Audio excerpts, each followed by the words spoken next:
This video is sponsored by HelloFresh.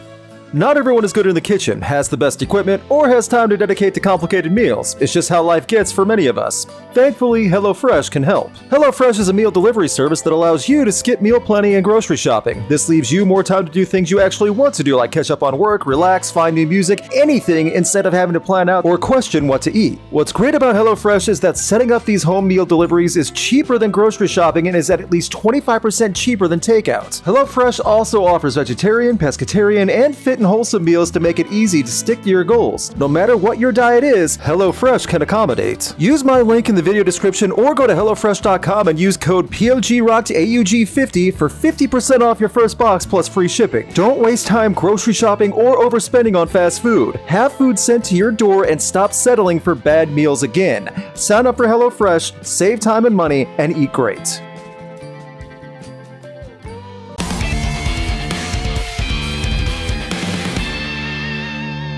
Not every band or musician absolutely loves every piece of music they create, and sometimes a song of their own that they truly despise will do incredibly well, which also can fuel the loathing even more. This video is going to look at 10 more artists who hate their own songs. This is a follow-up to a video I made a few years ago. You can check out that video in the video description and pinned comment link. I covered 10 songs there, so there's a good chance if you know of a famous one that's not covered on this video, it might be on the previous one. This is not a top 10, no ranking, just a list of artists and bands who hate their own songs. Please subscribe. It does help a ton. You know how these videos work. Let's get to it. One word in a song can start to an avalanche, leading a band to retiring a song. It's happened more than you think in rock, and Paramore are a good example of addressing why they wouldn't perform Misery Business for years, even if it was the song to make them a big deal in rock in the late 2000s. Hayley Williams has addressed her issue with the song, written as a teenager, through the years and explained how it was not good to perform derogatory language against women. For years ago, we said we were gonna retire this song for a little while, and I guess technically we did, but what we did not know was that just about 5 minutes after I got canceled for saying the word whore in a song, all of TikTok decided that it was okay. I know it's one of the band's biggest songs, but it shouldn't be used to promote anything having to do with female empowerment or solidarity. Misery Business was retired until after the pandemic, where it was brought back occasionally live. No matter how you feel about a song, I guess TikTok has the final say.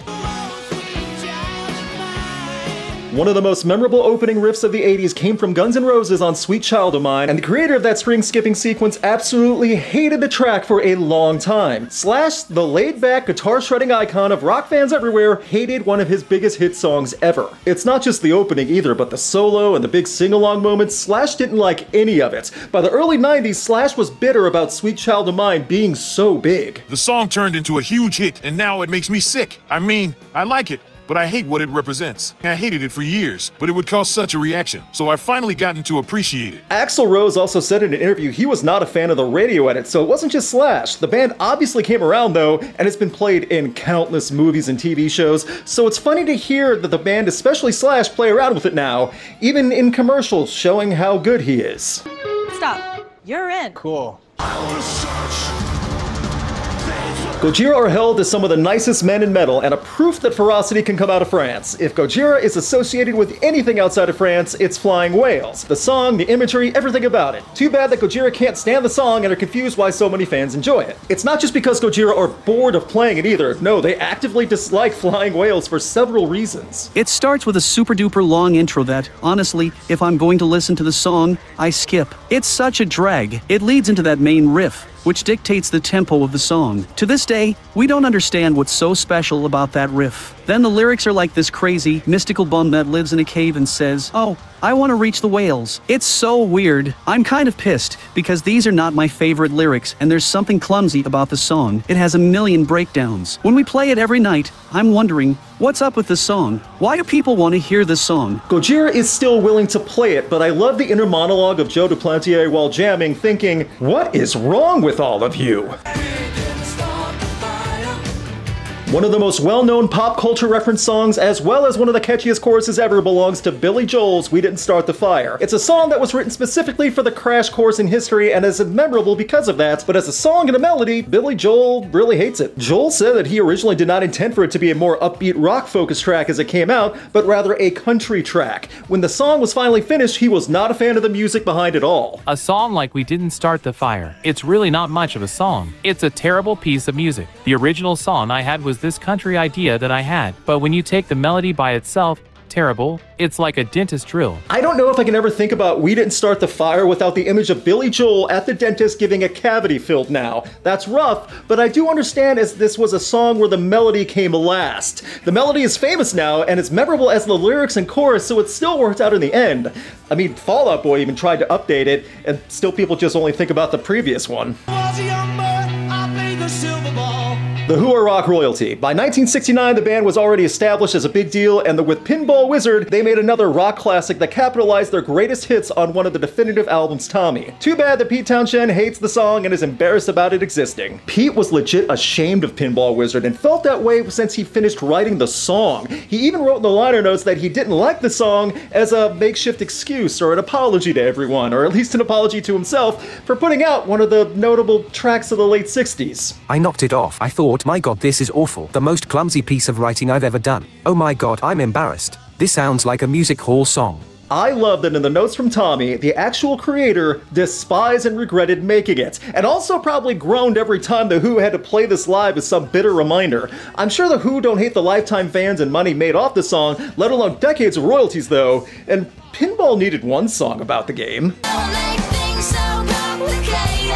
Avril Lavigne is definitely an acquired taste for music fans in rock, alternative, pop punk, and the diehards who liked whatever that Hello Kitty song was. It's not a secret from Avril that one of her most quoted songs, Complicated, is the one she hates to perform. Looks like she's the one making things complicated now. To her credit, she still willingly performs it live, however, because she knows that's her bread and butter, just like other musicians on the list. I mean, Complicated is tied to Avril's career and identity, so there's no way she's getting out of performing that one. I don't understand the bands that are like, we are not playing that single. Sometimes I cannot stand playing Complicated, but what makes it worth it is when I do play it, the crowd gets really excited. Maybe it's just the endless repetition of having to play that song you don't love. Maybe Avril wants to play other songs over Complicated.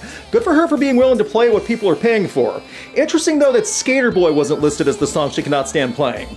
Again, Avril had to go and make things complicated. Side note, Weird Al has a fantastic parody of the song about being constipated instead of complicated. Weird Al is a treasure.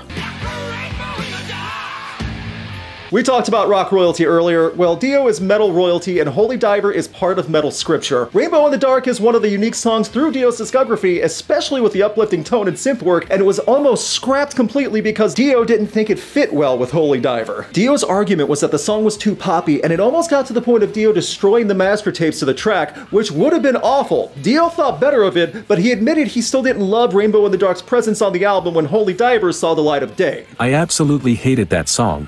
I hated that song in context to what I was trying to accomplish with the Holy Diver album. I always felt this was the big bright spot in a dark story filled with conflict and adversity. I mean, Dio said he was inspired by Lord of the Rings. Think of Lord of the Rings, but there's no happy moment near the end and the ring doesn't get destroyed.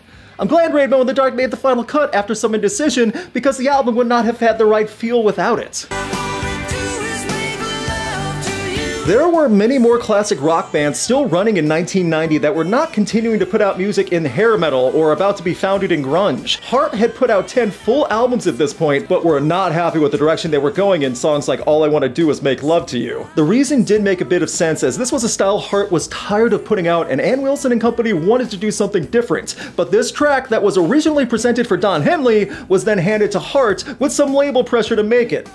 Music industry executives strike again. There was a lot of pressure on us to do the song. It kind of stood for everything we wanted to get away from. It was a song by Mutt Lange, who we liked, and it was originally written for Don Henley, but there was a lot of pressure on us to do the song at the time. Wilson would later say that the song was a low point for Heart as a band and that the song was hideous. It was rarely played live, if ever, and only brought out many years later by Wilson with changed lyrics. The track was a massive success, and all Heart wanted to do was not play it.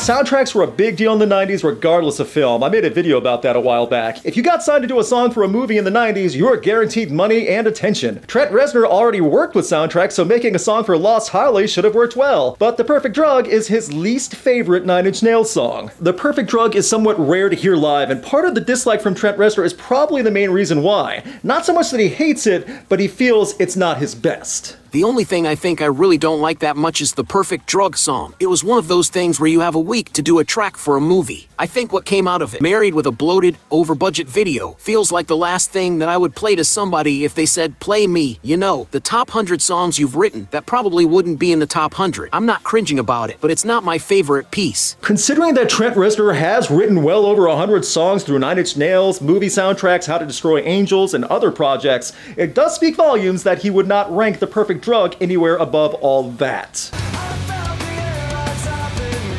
Just like previous entries, there's always going to be a band, or especially a singer, that thinks one of their biggest songs is overrated. Sometimes that comes as the song that really broke out the band as well, as you are stuck playing that song you think is overrated for decades. Wait and Bleed from 1999 fits that bill for Corey Taylor and Slipknot. This was an interesting choice for Slipknot's most overrated song, according to Corey Taylor, but it also makes a bit of sense when you hear him explain his reasoning. I'm very much on the record saying that Wait and Bleed is a pain in my...